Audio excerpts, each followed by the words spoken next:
welcome to Truth Television. My name is Pam Driscoll. We're coming at you live from Sheldon High School in Eugene. And with me is Stefan Strek, who is a mayoral candidate of Eugene. Welcome to the show, Stefan. Oh, good day, Pam. Great to be here. So Stefan's running for mayor, as we said. And how about we start the show with just a little background. Tell me about yourself.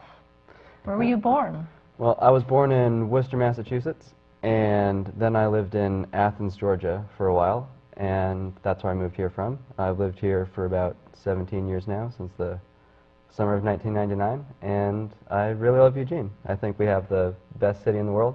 I've been all over, and I've been to Australia, Europe. I've seen Paris and Monaco and Brussels, Amsterdam, London, and Eugene has things that no place else in the world has.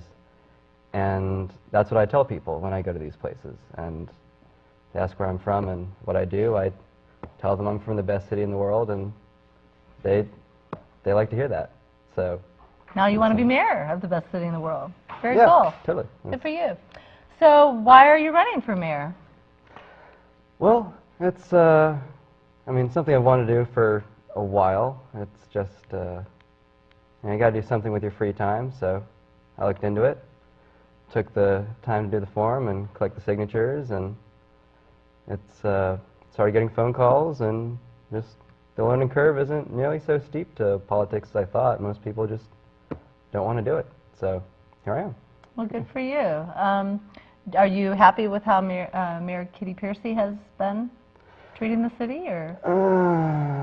You know, I appreciate the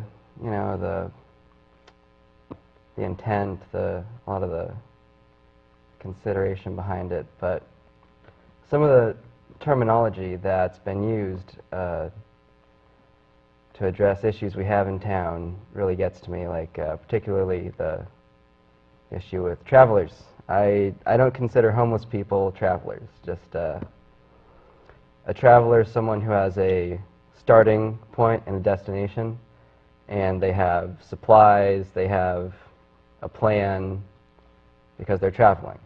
These people are homeless. They have shopping carts full of 800,000 pounds of garbage, and they're just going around the same block all over until they just basically collapse. And they're not traveling. They're not going anywhere. They've been here for years, and we need to address this. It's just a matter of honesty, and calling these people travelers is ignorant. It's what it comes down to.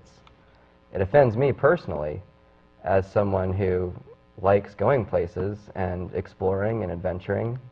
Right, like you've been a traveler, and I wouldn't like to say I've been a traveler, considering the terminology we're using with that. It's, right, but I mean, you have traveled.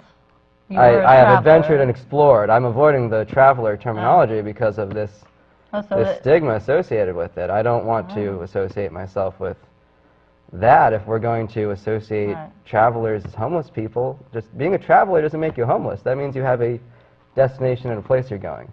Yeah. And these people will tell you they are desperate, they are homeless, they need food, a place to live, they need medical care, and there's nothing being done about that. These people are in denial. Why do you think she has put that word traveler on the people who are homeless? Or it shifts the blame onto them. It's it's an easy way to just avoid doing your job, basically. That's, so far as I can tell, that's all I think of it. Okay. Yeah. So are you a registered Democrat, Republican? In the two parties, or? I had to go in and deal with some paperwork with the post office and the elections about that, and I registered as a Federalist, but they sent my paper back as other, so we'll get to the bottom of that. So far as what it means to be a Federalist, it's what the Founding Fathers of America, who wrote the Constitution, were, and Federalist paper. Split off into Republicans and Democrats. And so why, I think you can only register with a party that's already established, unless you're going to start a party, but what attracts you to the Federalist? Well, just, people don't pay enough attention to, American tradition and American values and what it means to appreciate history. And, I just, it's a brand name. It's an abandoned brand name that I think means a lot, and I took the opportunity to, take that label. That's but what you if want. you have to take a label, that's, may as well go with the original. Okay. So. All right. So what are the issues? I think maybe you touched on the homeless issue. Is that one of the main issues you're concerned about with what's going on with the city, or are there others? Well, that's the main issue. I mean, like I said, I've lived here for 17 years, so I went to many different high schools. I went to, started at Pleasant Hill and then Churchill, and eventually graduated from South Eugene, and I knew kids who graduated from all the other high schools in town, and a lot of these kids were just sort of robbed of opportunity by a system that targets them unnecessarily and has consequences that really aren't in line with, the goals of helping people versus keeping them down, and I want to do something about that. So can you expand on that a little bit? Like, what do you mean keeping them down? Like maybe they didn't get the skills they need to get a good job, or finding the niche for their own self-empowerment and to advance their own lives? I'm not sure what you meant by keeping them down. There's schedules, and not everyone is in a situation where they have the home life where they can stick to those schedules and jump through the hoops that are necessary for certain certificates and timetables, and that's not fair to everybody. And the alternative that they're giving people is saying that it doesn't matter what you do. You can go to these alternative schools that have literally no standards, and you can graduate with, a class building Legos, and filling in coloring books. So you say that the standards are so low that these kids graduate, but they don't really have the skills needed to be independent, successful adults? Well, yeah, totally. It's it's a program that graduates kids to the point where the truancy officer won't come by their parents' house and harass them about their kids never having graduated. Been to school. Yeah. So how would you fix that? What would be your plan? Well, not to brag, but I graduated from South Eugene High School. I had exactly enough credits to graduate because I was able to go to the night school program. Speaking about schedules, there was some class I just didn't have the time for. Their system didn't work with my system, but there was a convenient alternative of the night school program, so I was able to work with that and graduate on schedule. And since then, I've had a lot of opportunities to explore and adventure. So are you saying that would be expanding the night school program? Would be well, they shut it down. I was part of the last class that got to use the night school as a opportunity. So that was a funding issue, I'm sure. Funding issue, priorities. It wasn't my fault. So I guess the next question would be, how could we get funding for that to be brought back into place, the night school program? Where could we get the funding for that? Well, there's lots of sources for funding, particularly by bringing in new businesses. I think we can promote more of a high-tech industry. There's a lot of younger professionals who want to come here and start businesses, but they aren't being given the proper incentives, and they aren't being given a community where they want to stay. They're being given a community that discourages them and doesn't listen to them.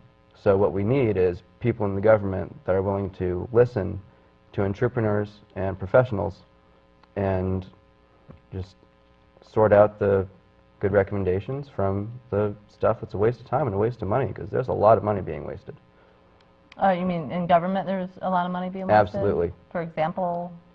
Well, for example, I personally think we overspend on our city manager. I mean, most city managers in the state of Oregon, they get $80,000 or $90,000 a year, and he gets like $160,000. So that's like a good chunk of money right there that, we could get someone who's more attentive to things like whether or not we have a licensed traffic control engineer. The person who was doing our traffic control engineer work for the past 10 years was unlicensed. Someone should have looked into that. someone should have said, you know, this is the reason why people aren't getting to work on time. And, you know, that's just the tip of the iceberg. I mean, we can take $50,000 from here and there all day long until we can solve the problems in this community. I know there's some movement on a bill in the state legislature to increase the corporate tax. Would you be supportive of something like that? Since we have one I of the do love lowest corporations. Honestly, I've got to say that I support the hard work that corporate people do. I just started a corporation myself.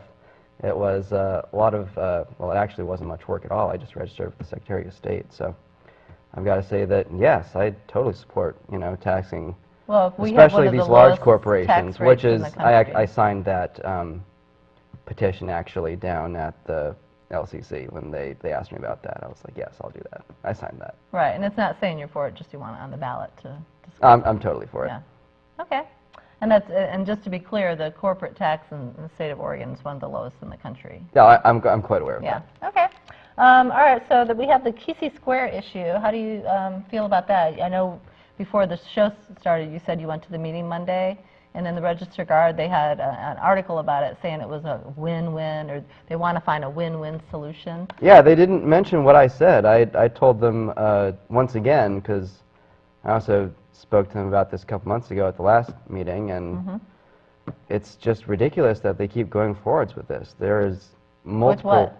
Well, the proposal to rebuild on the square that is our only public square and dedicated to the people of Eugene. This is, it's written in the deed that this is for all the people of Eugene forever. And it's our only public square. And that's important, because wherever you go to a commercial center, you know, economic hub, Paris or Milan, London, they have large public squares. You can go and they have, you know, gardens, and there's shops there, there's small business people, and that drives commerce. It brings people to socialize and congregate and express themselves and spend money. That's what you know, people spend money when they're happy, when they're in a good mood, when they've got it. There was a really interesting TED Talk about a woman who did city planning all over the world, and she basically said what you said. She said all the great cities have parked benches where you can sit. She said you need to have a back to the seat so you can be comfortable for a while.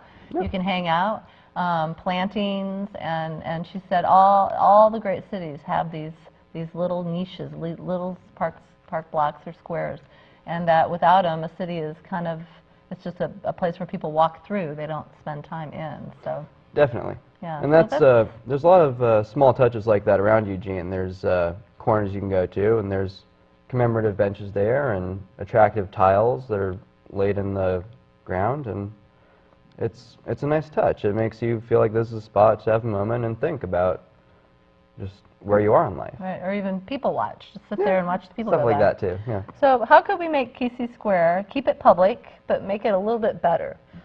Well, you can color those walls up. I mean, they've just got empty bricks there that are just, you know, It's kind getting of like dirty. a little dead end or something.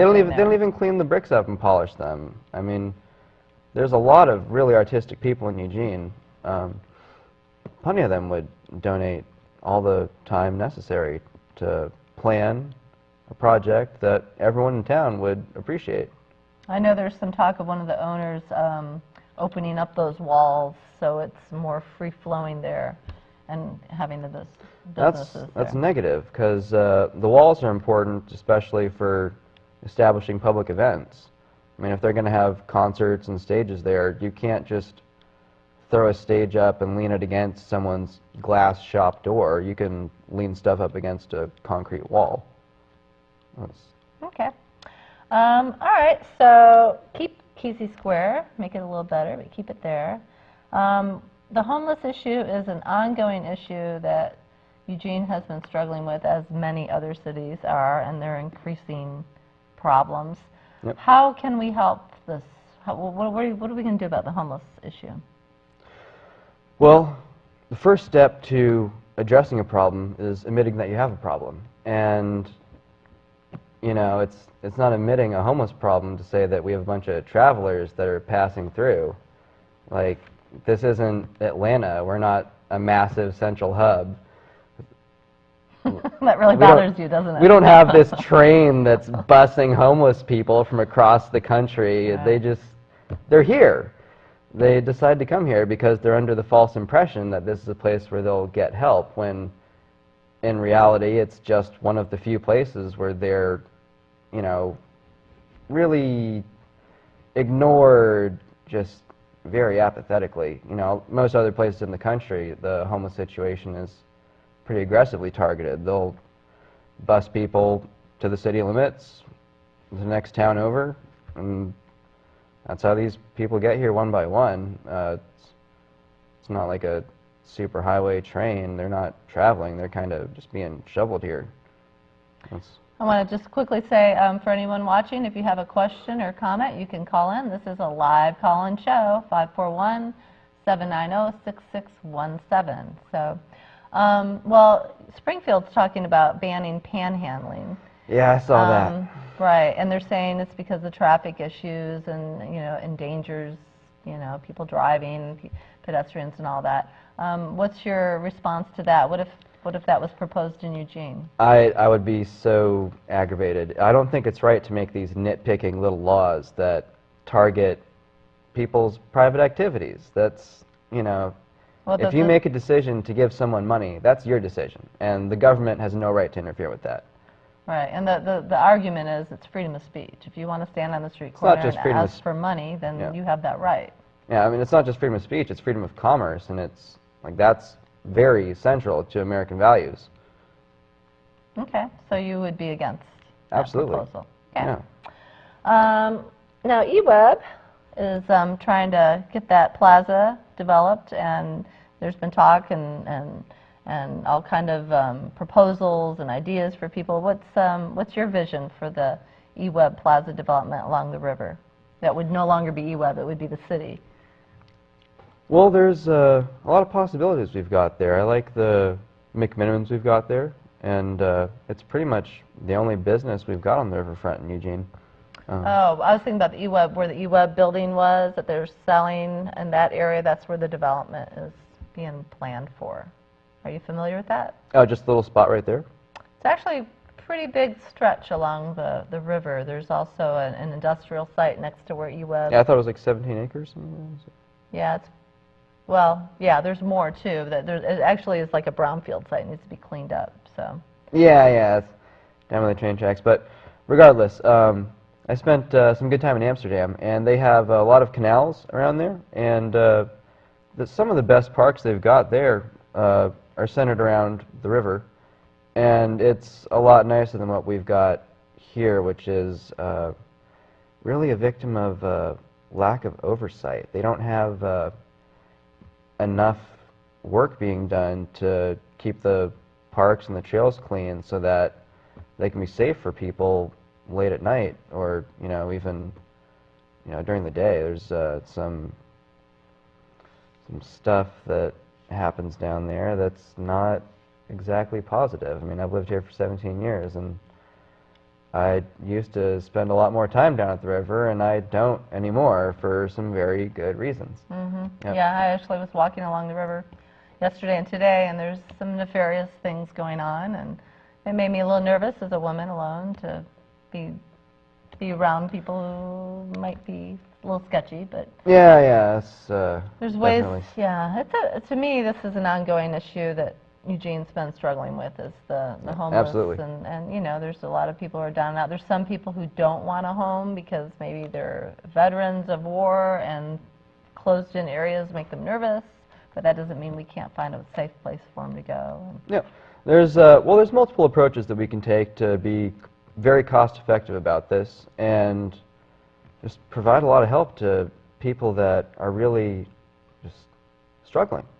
What I thought was a really good suggestion was storage units, for exactly the reason you were just talking about, with certain people who have undergone severe trauma for whatever reasons, military experience or just whatever it comes down to. They Maybe don't mental necessarily issues, want to mental health. commit themselves to a house. They don't want to commit themselves to a regular dedicated housing situation. but that leaves them really without an option to store their things. And what we could really do to help these people would be to give them storage units, just a public place where people can shower, use restroom facilities, store their things, and then go about their day until they get their head straight. And we can also network some therapy services with that, and just Which all takes money and funding, so we got to come up with it's not nearly as hard to find as you'd think. There's a lot of people that are really good people in this community, and they're really bothered by what's going on, about how people aren't paying attention to this. They're noticing. They've told me, you know, we want to do something about this. We want to fund a project. There needs to be a project to fund, right? Yeah, We need really. to get the whole thing kind of figured out, and then the money will come in. Is that what you're saying? Yeah, there just needs to be a plan. And there's one company I found which I think has the best plan available. It's called the Front Steps program out of Austin, Texas. And they're great. Right now they're housing about 500 people, and it's How do totally... they do it? Well, it's a variety of funding sources, from taxes and grants and donations, and it's a very dynamic organization. They provide health care, housing, therapy services, job assistance, and I mean, Austin is the most liberal part of Texas, but Texas is a very conservative state, and Oregon is a relatively liberal state, and Eugene's one of the most liberal places in Oregon, so I think we can take this model and develop it, and I think we could have a much better program here that's much more successful. And Yeah, I think they've done the cost-benefit analysis, and it usually comes out if you give people who are homeless homes, it actually saves money in the long run, because there's a lot of cleanup, there's a lot of different things that happen as a result of people being homeless. And if you put them in a safe place, a lot of the extra costs are taken care of. So definitely. And then, you know, to me, every person has a right to have a safe place to sleep at night, and food and health care, you know, the basic necessities for life. So, good. I'd like to hear more about that. Maybe you can... I had another development on that with animals. With the students at OSU, they really need practice with their, you know, chosen profession. They're spending a lot of money trying to become vets to work on animals, and there's a lot of homeless and low-income people in Oregon and the rest of Lane County that need those services. So I believe we can set up a network, a hub, if you will, to bring the veterinary students in here to practice. And for the homeless people's animals, is that what yeah, you're for homeless saying? people's animals, Oh, okay, low-income their people's pets. animals, because Oh. that provides a massive service, just with mental health especially. I mean, these people, their animals are all they've got. Oh, So if we can take care of their animals, I mean, that helps them be in a position where they can take care of themselves. yeah. That sounds great. Yeah, I like that idea. Definitely. Okay, so I'm going to read a little bit of this article that was in the February 15th, 2016 Time magazine, and it's titled "The Thin Green Line" by Alex Altman, and it says, "Inside the fight over fossil fuels in the Pacific Northwest."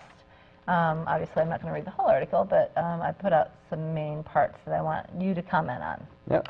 The struggle in the Pacific Northwest is driven by geology and geography. Coal remains the dominant energy source in the U.S., supplying nearly 40% of our power.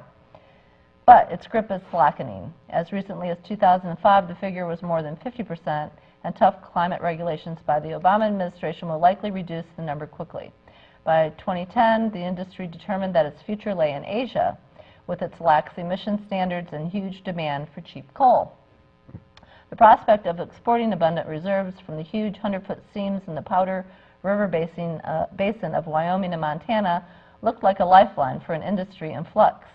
Coal's best days are ahead, Peabody Energy, the St. Louis-based coal giant, declared in its 2009 annual report. Moving Powder River Basin coal to Asia isn't easy. It gets loaded into rail cars, which chug through rural communities to West Coast ports, where it's deposited on bulk ships that carry it across the Pacific. It's a massive industrial enterprise in a region philosophically opposed to the product.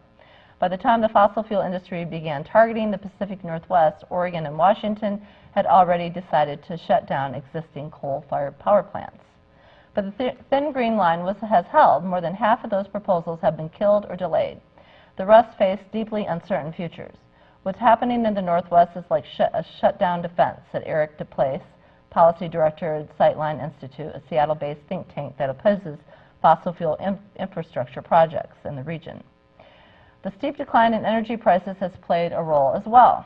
The price per ton of coal, battered by oversupply and the dwindling cost of competing fuels, has plunged from a peak of $132 in 2011 to $43 in December 2015. China, which burned more than 3.3 billion tons in 2009, is using less as its economy slows. As a result, some of the companies that bet on U.S. coal exports as a savior were crippled.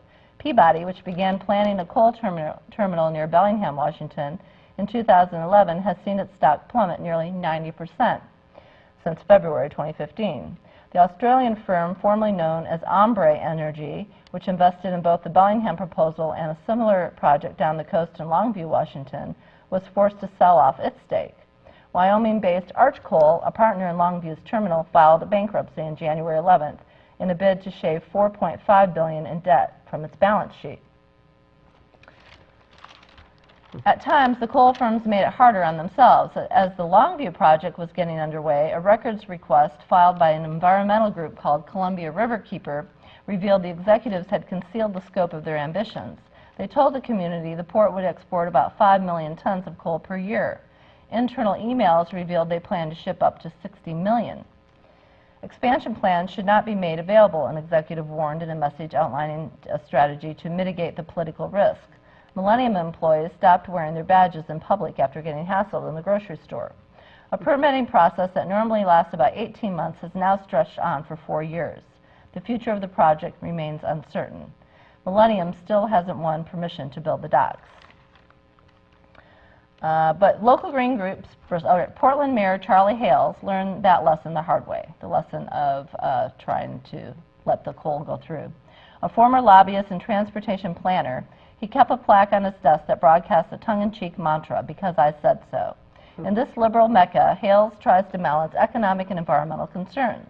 When the Pembina Pipeline Corporation announced plans in 2014 to build a $500 million facility for propane exports in Portland, Hales issued a statement celebrating the great news. But local green groups bristled. They disrupted council hearings and plastered signs around the Rose City with an unflattering image of fossil fuel Charlie. The mayor struggled with fundraising. Under pressure, Hales decided to kill the Pembina project. The scale of the public revulsion at the idea of the Portland being a big fossil fuel spigot aimed at the world changed his thinking. Hales explains in an interview in his office at City Hall, "It was a case of there go the people, I'd better follow them." Facing the prospect of a tough campaign against a well-funded challenger, Hales dropped his re-election bid this fall. Now he's focused on burnishing his environmental legacy. On a chilly Wednesday in November, Hales introduced a resolution to block all new energy export projects like Pembina. On the day of the scheduled vote, the sidewalk beneath the council chamber was crowded with throngs of environmentalists in telltale red garb toting signs that read, coal, oil, gas, none shall pass. The city council later approved the measure unanimously, making Portland the first U.S. city to take such a step. "It's highly significant," says Bill McKibben. "They're trying to stop the fossil fuel industry in its tracks." Portland's move is likely the shape of things to come elsewhere. Hales is lobbying other West Coast mayors to adopt his blueprint for stopping other energy export and processing operations. Oregon Senator Jeff Merkley and Democratic presidential candidate Bernie Sanders introduced a bill that would block the federal government from issuing new leases for oil, gas, and coal extraction on public lands. In August, the White House unveiled a sweeping set of emission regulations called the Clean Power Plan that imposes the first ever national limits on carbon pollution from power plants. In December, 195 nations gathered at a climate summit in Paris to strike a landmark pact designed to curb greenhouse gas emissions. On January 15th, the Obama administration announced a moratorium on new leases to mine coal on public lands, punctuating a string of successes for environmentalists. Late last year, Congress passed and Obama signed legislation that lifted a 40-year ban on exporting crude oil.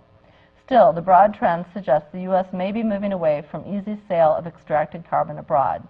Meanwhile, the continued decline in energy prices is making many of the export and processing projects harder to justify. And so, at the moment, the thin green line holds. To those manning the outposts, nothing less than human existence is on the line. If the energy industry can hook Asian markets on cheap American coal, quote, then we're done climate-wise, unquote, says K.C. Golden, a senior policy advisor at Climate Solutions in Seattle. That, not to put it too frankly, is how the world ends. So what's your response to this article? How do you feel about coal exports and climate change in general? What's your... I appreciate the message. I think it's just a little overdramatic. Coal's been used for a long time, and I mean, it's not the best thing in the world. It's not the worst thing in the world. It works. We're still here. I personally don't power anything in my house with coal. We have a little coal, and eWeb uses a little. Yeah, I'm aware of that, but I'm just talking about my house. Oh. I know where the electricity comes to the power plant, but coal so far is a coal furnace. I mean, anyhow, legislation is very important to consider the effects of this sort of stuff. And when you put these laws into place that just ban something outright, that's really important to consider, because we don't have that many alternatives besides Well, this is banning coal. Exporting, not banning the use of. It's a slippery slope. That's it's a very slippery slope to go down. And, when you take these laws into account, you just have to consider that. I mean, what if they develop some way to actually do it so it's not that polluting? It's possible. And with legislation like this, they're just saying they're blocking that as a possibility, and they're discouraging funding for cleaner sources of coal and oil by doing stuff like this. I think that it's a good concept, but it needs a more mature approach to make it truly viable and commercially effective. What do you mean? Expand on that, please. Well, how can you make it commercially viable? Well, commercially viable, like actually, still exporting stuff, but doing it in a more more environmentally friendly way. I think the argument is if it's going to get burnt anywhere in the world, it's not environmentally friendly. I mean, if they burn it in China, it's still being burnt into the atmosphere and accelerates global warming. That's the argument. Well, that is the argument, and there are, people working on fixing that problem, and they're really good people working on that problem, and they haven't fixed it yet, but one step at a time. And I mean, So I'm getting the hit that you aren't really too concerned about climate change. I am concerned about climate change. I flew right over Antarctica, or no, not Antarctica, Greenland. That's the spot, and it looks a lot like Antarctica. That's the point I was trying to make, is that as far as you can see, it's ice for thousands of miles, and it's melting. That's my point there. They're completely symmetrical circles of water in the ice as far as you can see when I flew over that. And, it makes you think about the consequences of irresponsible behavior. And, I mean, like I'm saying, stuff like this is a good step in the right direction so far as thought. But would you join as one of the West Coast mayors to ban the exporting of these fuels? I mean, a few years ago, we were worried about energy security in the U.S. and that we didn't want to import. And now all of a sudden we want to export. It's kind of interesting how the tables have turned. I mean, so far as I know, we don't have much of a coal export industry in Eugene. Well, that's what they're talking about, using our ports. It wouldn't be Eugene. But the coal trains go through Eugene. Right, and that really doesn't bother me that much. I mean, there's train tracks. They may as well use them. I mean, the coal's not spilling over in Eugene and making a big mess. Well, that'd bother me if the trains were crashing and... Which they could do. But it has, I mean, that doesn't happen so often, not in town. They slow down to come through town. They're polite. I like trains. You like trains. I like Yeah, trains too. I don't I'm like what pro-train. they carry all the time. But I don't always I approve like what the trains passenger carry. trains, yeah. Yes, totally. Okay, so you're not concerned. You're thinking. I am concerned about it, but So I what don't would- necessarily believe that this is the right solution. Well, I don't think there's any one solution. I think this is just one of many that they're hoping to slow down the burning of fossil fuels. So what would you propose then? It's just for Eugene, because you know it's limited. One of the powers that a mayor has is you're the tie-breaking vote if there's a tie, but you also get to set the agenda. So let's say the council wants some action on climate change. What would you put on your agenda for? Well, we need to make the city greener, like I'm saying about public squares and developing the parks. They could do a lot more to accent the city, and you know, it's nice they added the flowers in downtown. They could do more with that. And it's one step at a time. How does that help with climate change, though? Well, plants are good for. So more plants, more green. Yes, trees and we and can things promote being that as a planted. general concept. Recycling is good. There's not nearly enough recycling promoted in schools here. When I lived in Georgia, it was like, you know, the kids Really, yell Georgia at you was and good at recycling. Oh yeah, Ah, totally. good You to do hear. not litter in Georgia. Yeah, it's like when you're a kid, they'll yell at you, call you litter bug, and Oh, good. that doesn't happen here. I'm glad to Kids are hear like, that. oh yeah, just make a mess. And Well, a lot of people think of Oregon and Eugene especially as a very environmentally conscious and activist ideally, area. to a certain extent. But I actually agree with you. I see a lot of waste and stuff thrown away. I work with the schools, so Yeah, that's, you know, I'm always surprised when they don't have composting and recycling. Like, really? So simple? yeah, and I mean, a lot of people, like where I work at the university, I'll have kids come in all the time, and they say, you know, they want to recycle their stuff, and I have to, you know, point them out to where it is, and this recycling should be more accessible. Mm-hmm. So what do you do for work? Well, I work down at the University of Oregon. I'm a cashier. For where at the U of O? Down at Carson Hall, it's a Oh, okay. dining hall. Okay. Yep. So So you it's work good with fun. the I've worked there since I was in high school in 2009, and you know, I love my job. It's really good. I get to talk to people, and they're really friendly. And if they're not, it's because they're hungry, and they get fed and leave in a good mood. So I don't have any problems. Feeding people is always satisfying, isn't it? Yeah, definitely. It's I like to think that you know, everybody has something they want, and you know, it's the mayor's job to let people go and do what they want to do to make themselves better and make the community a happier place to live. What would you say the #1 role of a mayor is? To listen. Or duty? Listen. Yes. Okay. And I don't think that enough people in town are being listened to.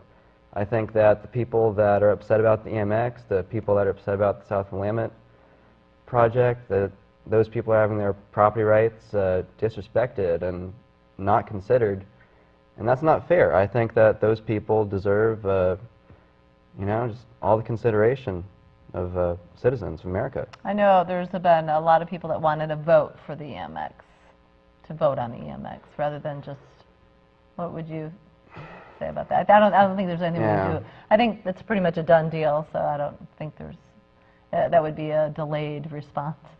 Yeah. But you said, but like you said, you want I like to be a buses. good I listener. ride the buses. I've ridden the buses for a long time. I've ridden buses all over the world, actually. So, you know, I am very pro-bus. I'd say I'm on the bus with the bus situation. And, you know, I just think that, you know, they didn't really think this through very well. Like I'm saying about, you know, just consideration. They spent a lot of money on those new buses. They spent a lot of money on that construction. We already had the infrastructure of an active bus system.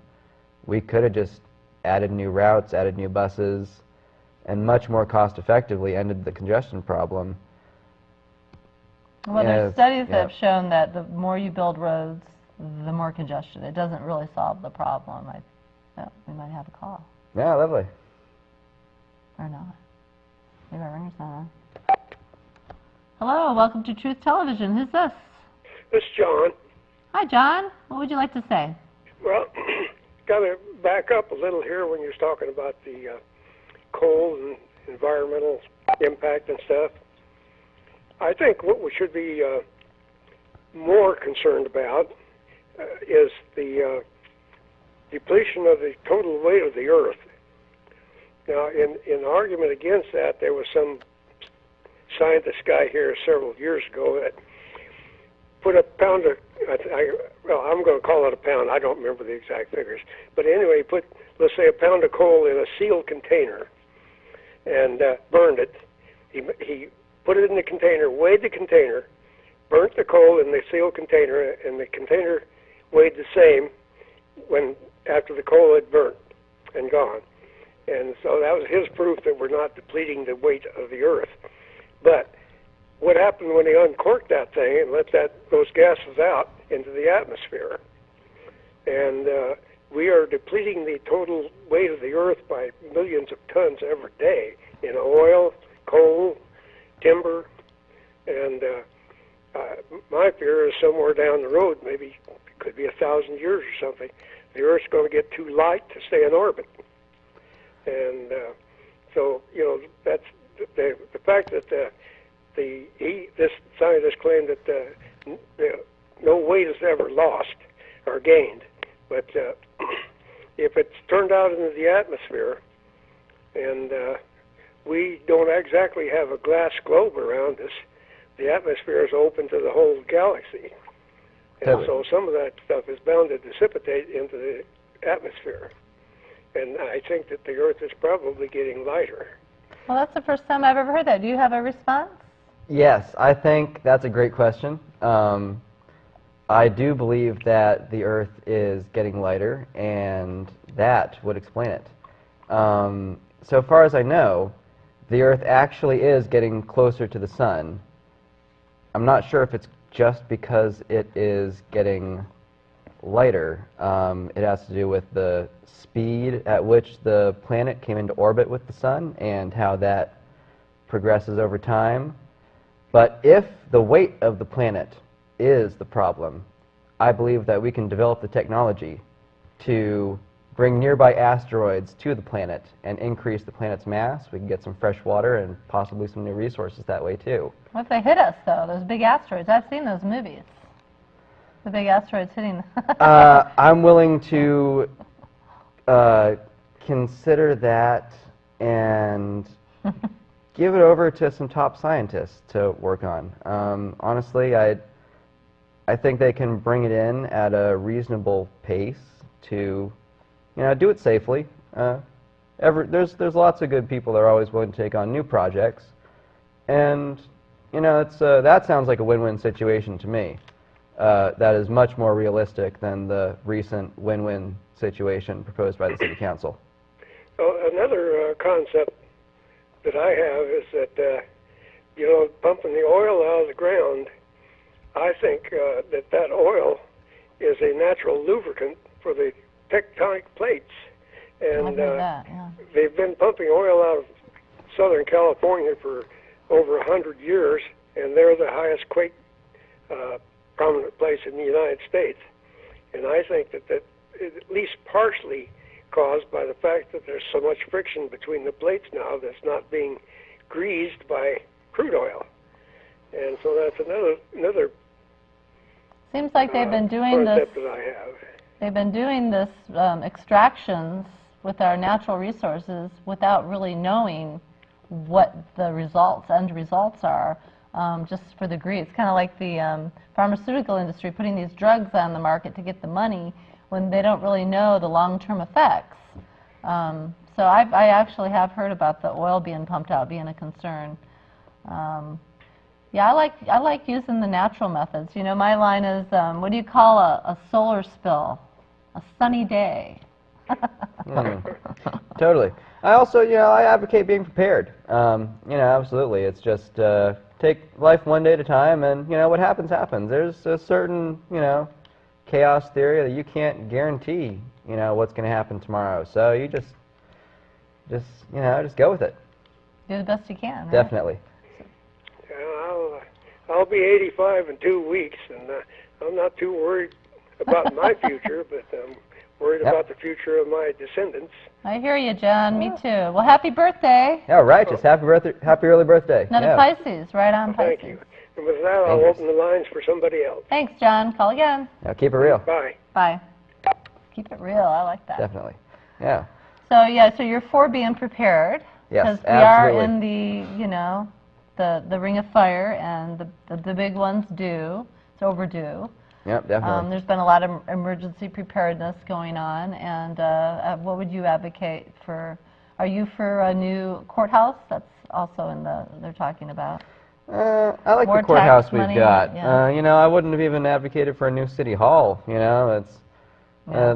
you know, that wouldn't have been on my agenda. I think that's a lot of money they Well, could part have of the- spent on something else. The argument was it wasn't earthquake ready, and in order to retrofit it or just build a new one. I agree that, you know, I'm a very big on resource management, and Totally. if you can retrofit it and save millions of dollars, hey, let's go down that route rather than a whole new building. And Yep, totally. so you're not for a new courthouse? Maybe make it as earthquake Yeah, ready I as mean, possible. so far as I know, they demolished it already, right? That's oh wait, no, the city Harris hall. That's yeah, that's courthouse the courthouse totally. that they're now trying to convince people. Yeah, into that's getting a new completely courthouse. unnecessary. That would be, in my opinion, it would be a roundabout way of destroying the Wayne Morris Free Speech Plaza, if anything. Which we love, right? Yes, which all good people who Are you love for free Eugene love. speech? Yes, I advocate free speech. Me too. Say whatever you want, whenever you want. Totally. So long as people nearby aren't sleeping, because you need to let people sleep when they're sleeping. And sleeping should be legal. Yes, anywhere you want to sleep. Providing that, you know, it's not like in someone else's business or home where Right. you're not welcome. Like if it's a park bench you're sleeping on, you know, call it your bench for the evening, but don't camp there. Don't. Not I mean, yours you can camp there permanently. for the night, you know, something like that. But don't register an address there. You can't. It can't be your voting address. Unfortunately, you know, we have to set up a better system, and I think little houses are a great system with you know. The tiny homes. Yeah, the I think we can. Conestoga huts. Yeah, the Conestoga huts. I think we can network that. Maybe make Definitely. it more permanent. Yeah, more permanent. I think community is really important. You know, the homeless people in Eugene, they're real people, and you know they try really hard to be happy. They really do. You know, that's what keeps them alive is happiness. You know, it's not easy to be on the street doing what they're doing, and most people they couldn't do it. You know, it takes a certain strength of will and character in and of itself to completely disregard the system and do what these people are doing. So I think that we can provide them with a community where, you know, they feel not so threatened, where they feel at home and safe. And they feel a And- part of, right? Isn't Yes, that part we're of, but a lot of people don't consider them part of our community. Well, But they are. yes, in their own special way. They contribute something that other people don't. And specifically, I'd like to think that they have their own community within our community that really should be respected. You know, they socialize. A lot of them have been in town longer than me or anyone I know. They've just been homeless this whole time because they've been ignored. And that's not right. Chronic homelessness is definitely an issue, and No, definitely. I have a lot of compassion for these people because, you know, the situation is most of us haven't been under the stresses that they've been under or brought up in the homes that they've been brought up in. So for a lot of people that speak ill of the homeless people, it's like, you know, walk a mile in their shoes and then come back and talk, you know, because it's easy to label people when you don't know anything about them. Yep. You just make a judgment based on what they're wearing and how much they don't have. So I appreciate that. I think compassion is really important as an elected official. Absolutely. And listening, like you said, is really, really key, because if you're just talking about you and what you're going to do and you're not listening to what the people want, then you're not going to represent the people, are you? Most definitely. So what about donations and campaign finance? How are you going to run your campaign? You know, like I said, one step at a time. I set up the business and registered it with the Secretary of State, it will be Thoughtful Locals for Strong Communities. That is funding my campaign. And got the corporate bank account set up. Just got to get some more forms signed. And if someone wanted to contact you and get involved, do you have a website or a phone number or email address that they can get a hold of you? So far as funding, all funding issues should be directed to the treasurer, Miss Jasenia, and she is just absolutely top-notch, great with finance, so she's How do you get a hold going of to be her? taking the lead. We have a phone number you can contact. It's a phone number, okay. Yes. Yeah, why don't you give it out, and that way if someone's interested in helping you, they can get in contact. Now, I know we talked a little bit about, you can, while you're looking, I'll just chat a little. I got it Oh, ready. you got it? Okay, Yep. what's the number? So that's 541-337-2549 for any interested parties who would like to advocate. Donate, volunteer, or advocate? Okay. Everything. All the above. Stefan Strek. So you said you aren't into doing door-to-door canvassing. You find Absolutely it annoying. not. No. So That's one of the most aggravating things in the world, when you're at home trying to do stuff and somebody knocks on your door uninvited that you don't know, asking you questions. yeah. I don't like that. Yeah. No, that's, Well, I've been that a doesn't get my doorknock. vote. That's, it never has, never will. So how are you going to run your campaign? Are you going to make phone calls? Are you going to I have been making some phone calls. People have been calling me. community meetings and things like that? Yep. Yeah, definitely. Television shows? I Radio have interviews? scheduled speech down at, or it's a public forum thing down at the Methodist Church on the 3rd. So, 3rd of March? yes, Okay. And the election, the primary election is May 17th. May 17th. So Yep. you need to register to vote, I think, 30 days before the election if you aren't already registered. People are, if you get a driver's license now, you get registered immediately, which I think is awesome. Yeah, just the system doing what it does. So, Mhm. you know, let's Okay. work with it. So we got about 6 minutes left of the show, and let's see, what haven't I? Is there anything that we haven't brought up that you'd like to say about running for mayor and the city issues? I think that we can do a lot more to allow the people of Eugene who have projects and ideas to contribute their projects and ideas, because a lot of these people, they're just not given proper consideration for the motivation and potential they have. Definitely. So you want to have more equality and open sessions? Like, I know the mayor would have certain days where you could come and talk to her, and I'm imagining, no, you don't want to do that. Yeah, as I, Yeah.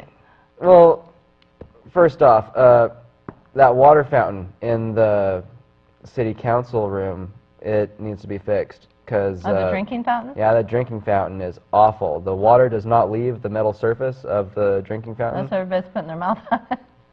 I mean, whoever don't use is, it, I don't yeah. know who's putting their mouth on that, but I'm not. Okay. And it, you Well, know, that's it the was, first thing you're going to have fixed if you oh, become most mayor. definitely. That is top of the list, absolutely, is fix that drinking fountain so that people who come down there can actually speak their mind, because in my opinion, it's malicious intent to not provide. The water fountain works. You know, the water fountain is there for a reason. To have it not work is, you know, it's been like that for like at least a year now, probably longer. I mean, you go in there and every city council member, they've got their They got their pitcher thing of of water. right? They know the situation. And it's, Sounds like a conspiracy theory. yeah, and it was just, you know, it was just really sad Monday, because this guy goes up there and he's got like a medical condition and he's got this really dry throat. You can barely hear what he's saying. He's a senior citizen, you know, and those people need to be considered. You know, how is someone who's in there for, you know, an hour 2 or waiting 3 to hours, speak, yeah. taking time out of their day, you know, just, you got to be able to give them the opportunity to get a drink of water for Yeah. whatever they need. That's, Well, one of my main complaints, because I live outside the city, is the county Yep. commissioners' meetings are in the morning during the week. And every time I go to a meeting, which I don't get to go to because I work, is if you really want to hear from the people, why don't you have the meetings like the City Council of Eugene meetings, which are at 7 p.m. on a Monday when people are not working. Most people aren't working. And it's almost like they don't want to hear from us. You know, so I appreciate the fact that the Eugene City Council meetings are at a time when most people can actually attend the meeting. Yeah, you know, I got a full schedule between work and school and this campaign, and conveniently I have Monday nights off, so you know, I can go in there and give them a good. Yeah, it's a great schedule for me. Yeah. Definitely. Do you regularly go to the City Council meetings? Not so regularly. Just when they're saying stuff I have to That correct. you're concerned about, right? Yeah, like this Kesey Square thing. That's a big. You know, like I told them, like, what does it say about the protection for individual liberty and individual people's property rights if we're going to disregard the collective property rights of the entire city? That's just not right. Right. Well, the quote-unquote travelers, which you and I both agree is not a very accurate. Yeah. Oh, we might be having a call. Let's see. Huh? Someone else's phone. That's the other line. Yeah, totally. Somebody's calling the station. Is a big issue. It's a hot button issue. The whole Kesey Square and homeless issue, they're kind of interrelated, Yeah. but it is a hot button issue. It gets a lot of people on one side or the other. Yeah, I mean, it's an issue because it's a visibility issue, and that's just the most visible place in town.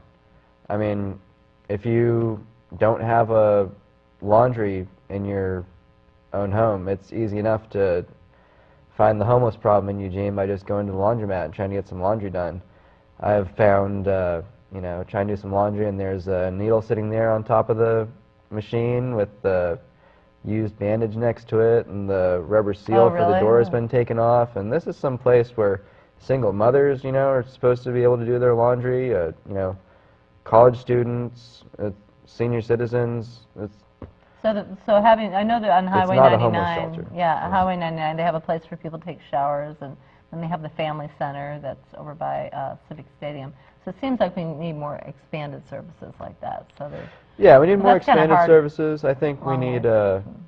yeah, just more networking between these services, because it's, you know, it's really hard to find out the information you need to know about how to get help without just specifically being told, because.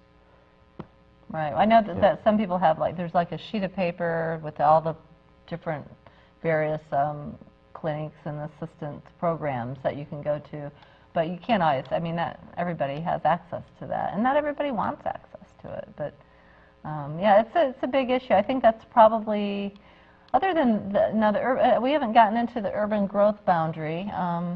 We got 40 seconds. What do you think about that? Would you like to expand that or keep the forest and farmlands intact? Well, I asked my friend who's a realtor, and he told me that what makes the most sense is to expand it for business reasons, but not for residential reasons, just because we've got plenty of residential zones, and you know what it comes down to is you have to expand at some point, and we need some extra business in town. It just needs to be well thought out, well planned, clean business that contributes to our community. Okay, well, we're winding down the show. Once again, this is Stefan Strek. He's running for mayor of Eugene, and if you want to get a hold of Stefan, what's that phone number again? You can call me at 541-337-8099.